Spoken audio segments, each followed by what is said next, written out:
Well, first of all, it's a very old theory because no government in any high civilization and in many low civilizations, no government will send young men into battle to kill and be killed without offering some justification for what they are doing.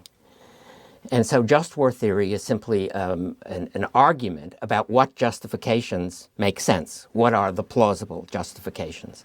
And how do we, as citizens, judge what governments do when they go to war?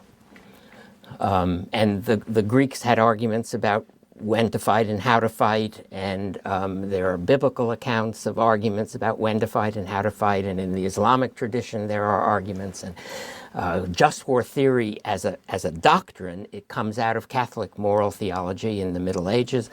So this is an ongoing and a very long ongoing argument. And among us, the argument has a double character. There are arguments about when to go to war. When is it just to fight? This is called jus ad bellum, the justice of war. And we hang on issues of aggression. It's right to resist an attack. Just as you could resist on a city street if you were mugged, you could fight back, and that would be a miniature version of a just war. And it's also just to come to the aid of the victim of aggression, as you might do on a city street if you were brave enough. And that would be a just war.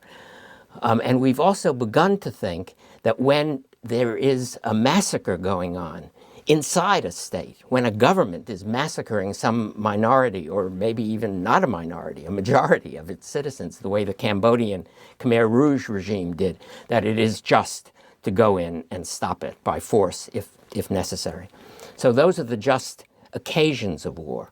And then there is justice in war, jus in bello, justice in the conduct of war, and that hangs mostly on issues of non-combatant immunity, of discrimination, of attacking only other soldiers. So it hangs on a very old idea that war is a combat between combatants from which non-combatants should be shielded. Non-combatants means women and children, old men, it means medical personnel, it means religious officials. It has even meant, in some circumstances, the merchants who sell weapons to both sides were, in some accounts, treated as non-combatants whom nobody should attack. But basically, for us, it means the civilian population should not be subject to attack in war.